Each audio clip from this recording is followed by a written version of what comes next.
What's up, guys? Have you missed me? It's been, 3 weeks. We missed 2 weeks of episodes, which I promised myself wouldn't happen. But then again, life. It's just been wild over here. So I hope you didn't give up on me. I hope you come back in. Welcome to Trust M Podcast number 3. So I wanted to just do a little check-in. I wanted to see how everybody is. I wanted to let you know what's up with me. So if you are on a platform right now like YouTube, where you can comment, give me a check-in, how things been going, how's May treating you? If you are on podcast, so Apple Podcast, Anchor, any of those things, you can go to any of our platforms and use the hashtag TrustM and write back to me, and you may just be featured in next week's episode. So that's pretty exciting. Y'all, it's been wild between graduation and school and Devin and all of his things and the business. We just had to come up for an air a little bit, and that unfortunately was podcast. Plus, we had some technical difficulties. So it's just been.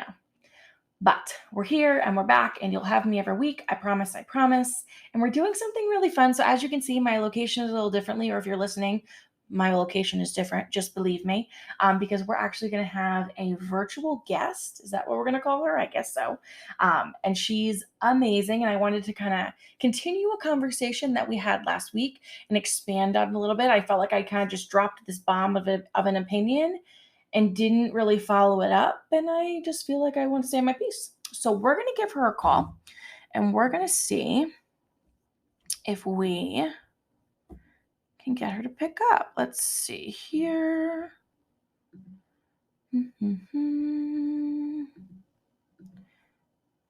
Oh, hold on. Hey, hold on one sec. We're getting you connected here, friend. And, don't look at my terrible computer background. What's up? You're here and you're on the big screen. What's up? Hi. I'm like super pumped. I mean, dang good. We got to get you a show right now. We got to get you a show. Perfect. So I'm going to minimize me because they can already see me and they don't need to see double M. I just feel like that's a whole lot of M. I don't know if the world's ready for that. So I'm going to minimize me on that screen. But hello, what's up? I just gave you a mini. I just gave you a mini intro. I was like, she's amazing. So no pressure. I mean, can you? Hopefully I can live up to the words of him. I think you can. So we're going to jump into a conversation that I started last week. But before we get there, even though I'm minimized on my side, can you still see me? Yeah, I can. You look gorgeous and your lips phenomenal. I appreciate it. Can we just talk about this mug, though? Oh, that's the melty one. I love that one. I'm just saying, people of the internet, I found this gold mine, I want to say at Marshall's. A gift card was calling my name the other week. This literally looks like it's melting. I don't know if Devin can zoom in on that, but hopefully he does in editing because gosh darn it, this is a top-notch mug. And I was connected to it because it was cute, but I also was connected to it because it was dishwasher and microwave safe. You know what I mean? It has to be dishwasher safe. Like I'll fall in love and I flip it over and it's like hand wash only. And I'm like, I barely hand wash myself, let alone my dishes. I mean, Lord. Accurate. And you did one step further than I usually do. I don't check it until I get home. Oh no, because I won't use the ones that are hand wash only because I'm just the world's laziest. I'm also the world's laziest, but that just means that I don't check it before I get home. All right, guys. So for anyone who can't see us right now, I have Miss Erica Troman, my virtual assistant, my best friend. She's hanging with us tonight. And if you're on YouTube, you can see her face, but this is Erica. What's up, people? So we met virtually. We've never met in real life. Fun fact. But we talk every day. It's like us being in the same place at the same time. It's true. We were literally in the same building, within feet of each other, and we still have never met in person. True. And apparently she dances like a maniac at this event that we're both at. And I didn't see that either. Because I am not a dancer in public. Like, I'm very much like, hey, do your thing. I'll sit in the corner. And she's like, what's up? So I'm surprised I wasn't like, what is this psychopath doing? But I never saw it. So she's here to have a conversation. So other than the fact that she's super funny and fantastic, we also, I feel like, have lived similar lives in this idea of like being plus size most of our lives and struggling with body image and all of that stuff. And we shared experiences. While they were different, they were also very similar growing up, in regards to mean kids at school and body shaming and just not liking the only body we're ever going to have, right? And I literally last week finished recording the podcast and called Erica and was like, I just said something that may not go over well. And she was like, well, what was that? And I explained to her the piece I did, 3 weeks ago now, about how I don't agree with these like positivity pushers of like, just wear the damn shorts. And I feel like if anyone just heard me say that one thing, they're very much like, what?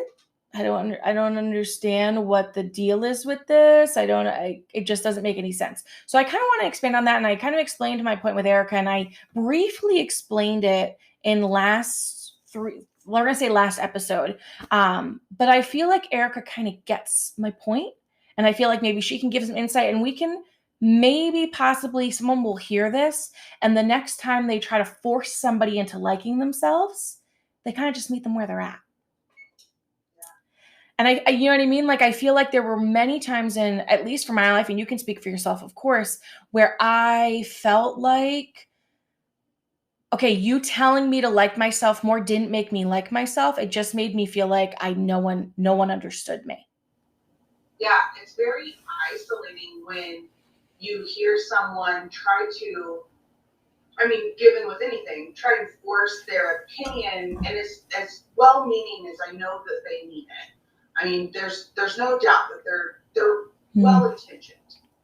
But true. When you are in a place where you literally hate what it looks like in the mirror, when you avoid a mirror for days at a time, hearing someone just say, just wear the shorts, just wear the crop top, it doesn't sit well with that person, because you're sitting, what happens is, and we've had this conversation too before, is what happens is you sit here and you're like, okay, well, they're saying just wear them, but their body must be different than mine, right? And then you start tearing apart your body because they're saying just wear them. Well, then they must look better in them than I do, because I know I don't look good in them. And you start to tear yourself down instead of being like, oh my gosh, she's right, I should just wear the shorts. Like, who cares what people think? I care what I think. And right now, I don't feel good in these shorts, so I don't want to wear them. Yep. And I'm all about do what makes you happy, yes. What makes you feel good. Yep. And like Erica said, we have both had this conversation like on our own without the podcast and the camera. And I think it's important to clarify too that we both recognize that these are different people in different parts of a journey. Yeah. There are people who didn't loved where their body was at and then moved forward into this place where they're not loving it, but they're trying to do the work and they're accepting of what they have, but also realize that they also want something else. And you can stand in that place where you're not loving what you see, but if you appreciate the body that's taken you this far and you're willing to do the work. And this isn't just a weight thing. This is a health thing. This is a self-confidence thing, because we all know that there are plenty of people who have lost a ton of weight and then they get really unhealthy because they're still not happy with what they look like. So this is more mental than it is what you're carrying around or what size jeans you're wearing for us.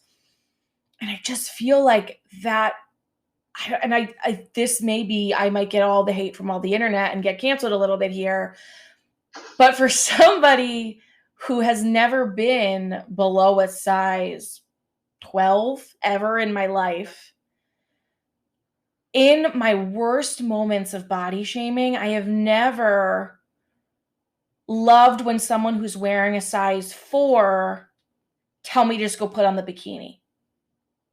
You don't get it. You don't live my life. You don't know how I feel. You don't even know what chub rub is. You weren't made fun of. I mean, maybe they were, but then that's the thing. If that was the response, well, yeah, I was actually. Okay, but exactly. You're proving my point. I don't know what it's like to be in your shoes, just like you don't know what it's like to be in mine. And I just feel like there's a way to come at this. Like, you know what I mean? Like, there's a way to have that conversation. Be like, well, where are you at? What are you thinking? Are you thinking you want to put on a bathing suit this summer? Or you're saying, you know what, I don't. I want to wear a kimono and some shorts. Right. And I feel like there's a way to just meet them right there and not make them feel like they need to be anywhere else other than where they're at. Yep. I just feel like that's the piece that's missing in this conversation. And you said, a size 4. Honestly, I could be a size 12 and a size 10 tells me to wear the shorts. And I'd be like, okay. Like, it does not matter. If you are smaller than me, heck, if you're bigger than me, I don't care. Don't tell me what to wear. That's a good point. Because I don't, yeah, you're bigger, but you know what? Here's my thing. I'm going to go on a small little tangent if that's okay. Oh, I'm ready. Do your thing. Other plus size women, and they have that gorgeous hourglass figure, and they might have that, you know what I mean? Yep. I look at them and I'm like, okay, well, I have a hip dip, so how's that going to work on me? Mm-hmm. Because me and you both know that ain't going to look the same on me as it does her. So I even look at some plus size models. Ashley Grant, perfect example. Oh, I love her. Chef's kiss for her gorgeous self. But if I'm not careful, I'll compare my body to hers. So I'm like, well, she's plus size. Heck, even Lizzo has those gorgeous hips. And I'm just like, that is not my reality. Mm-hmm. I do not have hips like that. Yep. I don't look like that. And then I start thinking, well, great. I'm not, a pretty plus size girl either. So it goes on both ways. Yeah, you make it. Yeah, and you make her, and that's a really valid point that I'm happy you brought up, because I don't want to leave that piece out. It's really this idea that you don't know how anybody else is feeling in the moment. So rather than trying to tell them how to feel, ask them how they feel. Because in my lowest of lows of body image, just trash, being told to just like what I have made me feel worse, not better.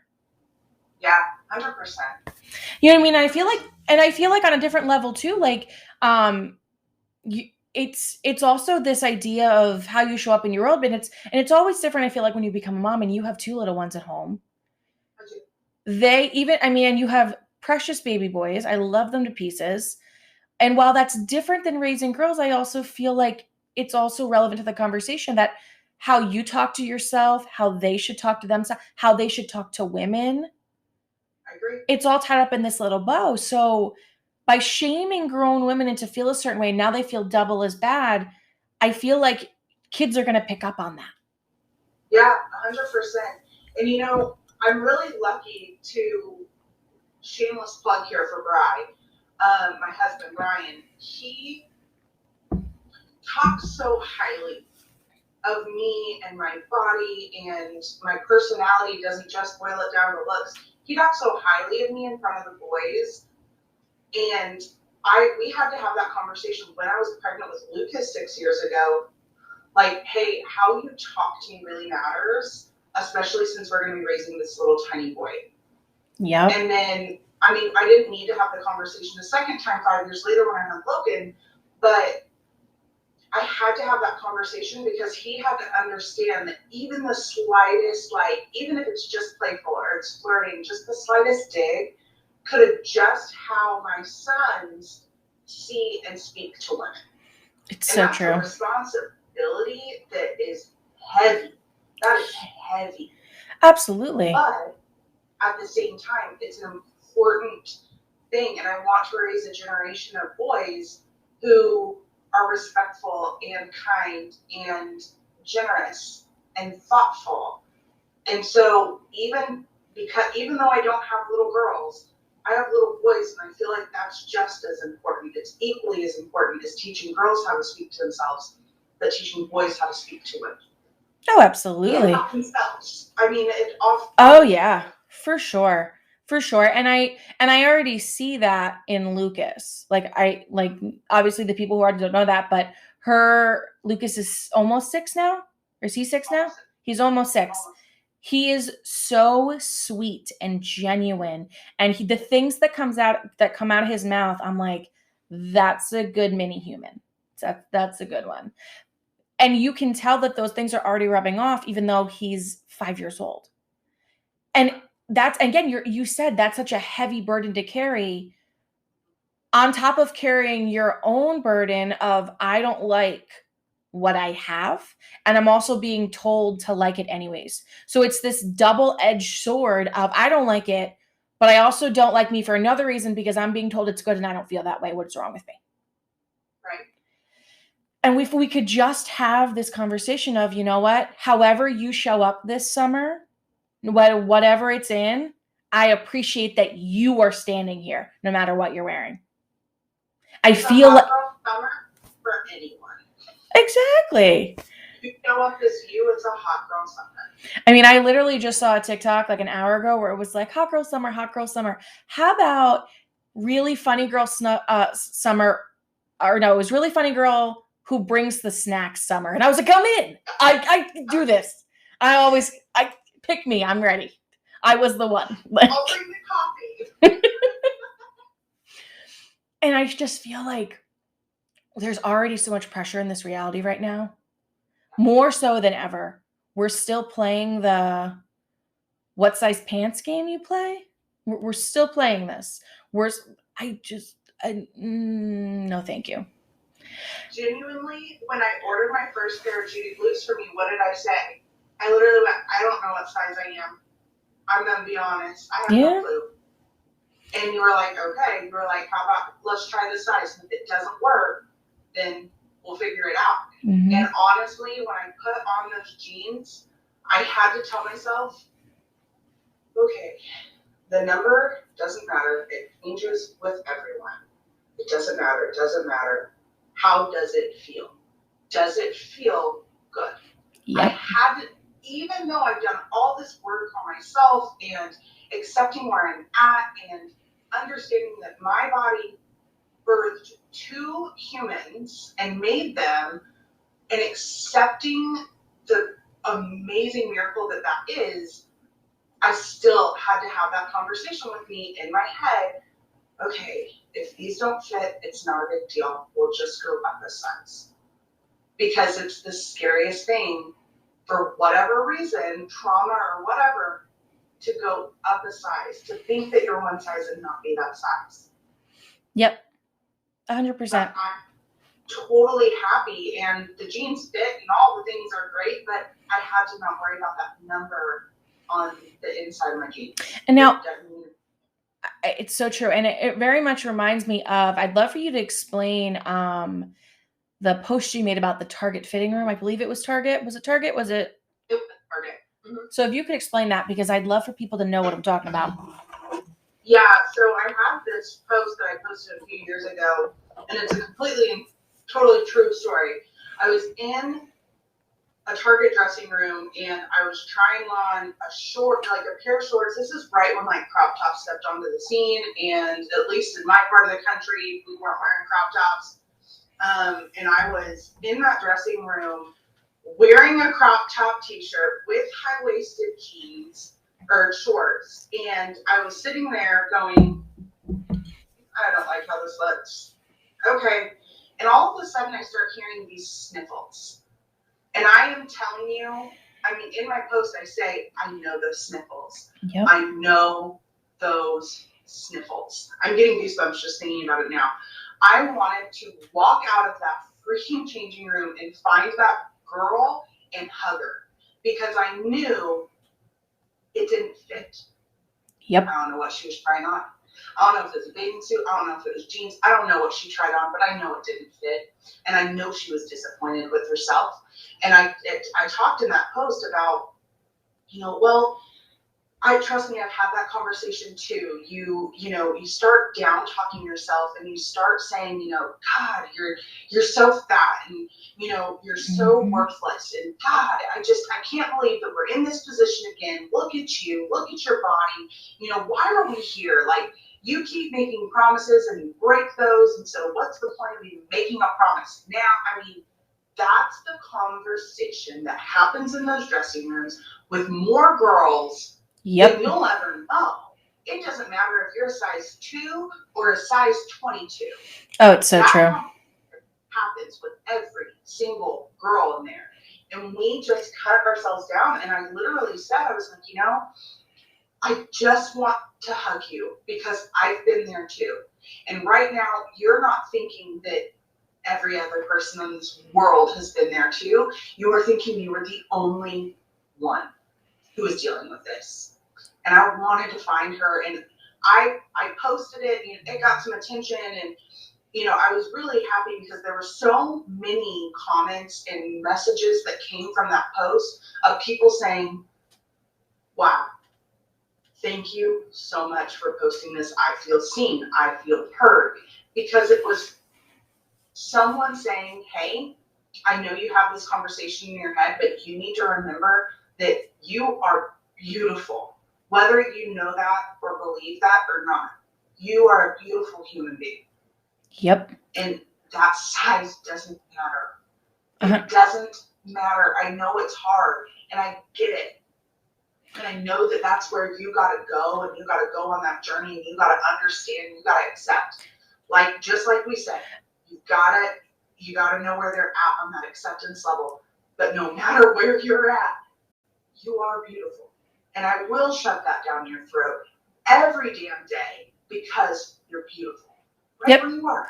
And that's the thing. And it's less about you saying you're beautiful, so just do this. Right. Here we are. And it just makes me think too, like, I just feel like, can we just get a time machine, like, real quick, and just go back when they were like, and we'll give them numbers. And I'll be like, can we just give them random colors, words? Right. Like size 13 is squirrel. Like, why did we go with numbers that got larger? That just felt like a terrible plan. Terrible plan. I'd also like to, you know, speak to the committee who decided that every vendor is going to cut things differently and that size is not equal across the board. Yeah, I know. I'd love to talk to them. I know. I feel it. Cut it this to this to this. Yeah. I feel you on it. On some parts, I'm just like, they're doing it shamefully because some vendors just want only the itty bitties. But then some of it too, it's just like, as we've grown as an industry, like fabric, we all like, it just stretches and it's just different and different and different. But again, because we know that going in, you'd think we'd have more of this like upfront reality of it's going to be different. It's going to be different everywhere. You're going to walk into store A and walk into store B and it's not going to be the same. But my issue is, could store A just stay consistent? Like, just like, I don't even need you to be with B or even C or D. Just A. Yeah. And I feel like I'm talking of shameless plugs. Like, I feel like, well, I mean, I've gotten many a message from people who are like, you say like that's your story for you're trying to make money. And I'm like, well, yes, on some level, yes, I would like my business to make money so I could keep it going. I'm never going to not say that that's. You're right. I do enjoy paying my bills. It's one of those things. Gosh darn it. Groceries for M this week. What a prize. But like, at the same point, it is true. Because I kept going into this space where, like you said, I was that girl in the fitting room. My mom will tell you the worst part of my childhood was clothes shopping with me, especially as a teenager, because nothing fit. I remember prom dress shopping like a bad scar. What should have been such an amazing day, I had to go to like 5 different stores because they didn't make anything that really fit my body. It was horrible. It was absolutely horrible. And for me, for longest, I was that girl in the dressing room who just thought it was me. I genuinely believed that they didn't make clothes that fit my body.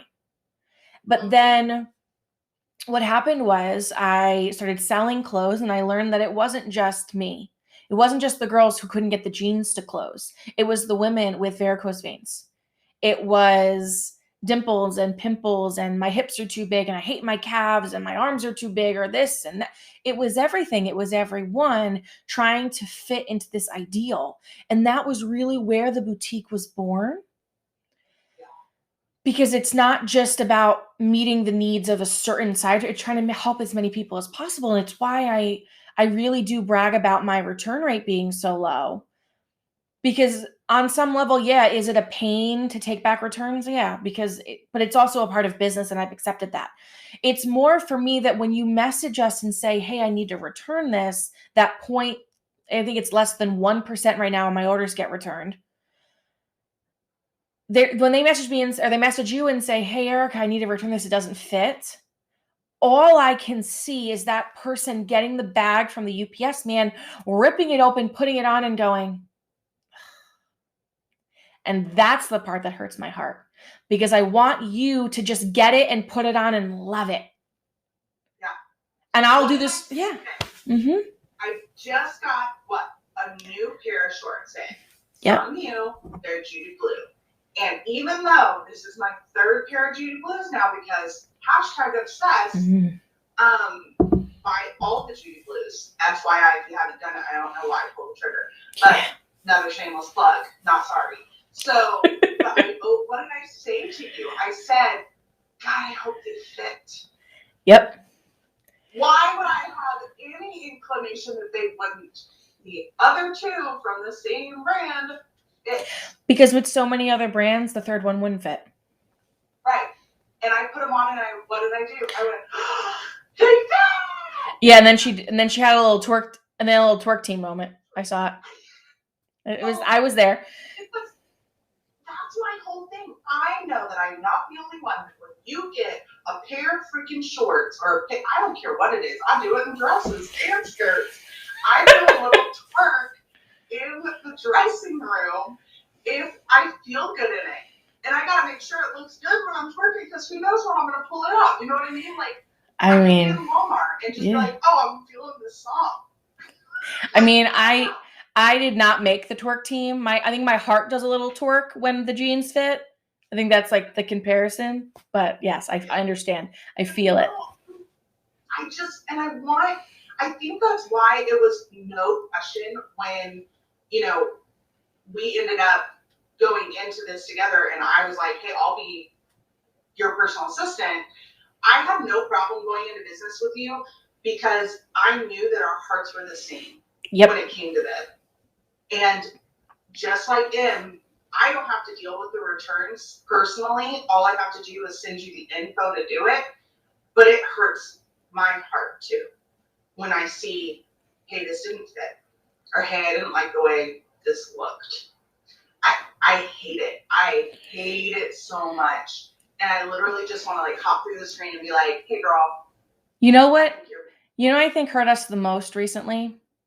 What's up? The customer that reached out who got a bathing suit for her daughter and it fit, but the teenage daughter didn't like the way it looked on her body. I could feel it in my gut. Like I just want to show up at their house and love her. And not saying that they're not doing that or any of those things. I've been there and I just want to say it's okay that you didn't like it, but I want to make sure that you like you. Yeah. That was the moment for me.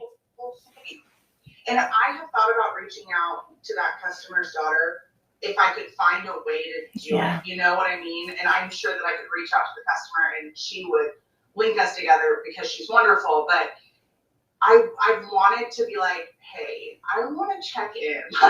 You know, but I don't want to overstep my bounds and they don't know me. And, no, and that's the thing. They don't, exactly. You know what I mean? So, but in my heart, I'm just like, man, I hope you know that you are a wonderful person. Yeah. You know what I mean? And it goes back to the same thing too. Like I also feel like on some level we don't too, because going back to the same point of why we had this conversation, we know it's a process and we know that her mama treats her well and she is amazing and it's a process and she'll get there. And it's just so important that we love her where she's at, even though our gut reaction is just to make her feel loved and perfect in that moment. If she's not there, she's not there. And that doesn't make her less than, it just means she's on her own journey. And we don't know what this journey is going to mean for her in the future. It could be exactly what she needs and the way she goes through it to give her the perception and the knowledge and the self-reflective tools to be the human that she's meant to be. So I don't know, y'all. I could go on this whole other psychology weird journey with y'all, but I will save you from that. And it's been like 30 minutes. This is our longest episode yet. Erica and I could talk for hours. We've proven that fact. I mean, multiple times. do you remember that? Like, oh, we've been on the phone for 5 hours. Yeah, that was one of our first conversations, actually. And we were like, oh, and you were like, that just means that we need to do this more. And I was like, you're right. And we haven't gone without a day of talking yet. I mean, you're not wrong. You're not wrong. All right, y'all. So we are going to end this and let y'all go back to living your lives. Thank you so much, Erica. I appreciate you hanging with me today, virtually, of course. Anytime. You'll have to come back. We'll do something fun next time. Won't be so serious. It's first podcast. So. I mean, you're pretty much a professional. I'll put it on your resume. It's fine. All right, y'all. Thank you so much for hanging with us. If you're on YouTube, make sure you hit the bell and like and comment and all the things. If you're listening to us via podcast, I don't know what we do there. We subscribe. We just love me virtually and give me good vibes. Make sure you vote for us on your podcast thing. I know that's a thing. I thoroughly enjoy 5 stars. I'm just saying, I would really like that. It's fine. I'll just be shamelessly plugging myself. Thank you again for hanging. We love you so very much. We appreciate you and your gorgeous faces. See you next week.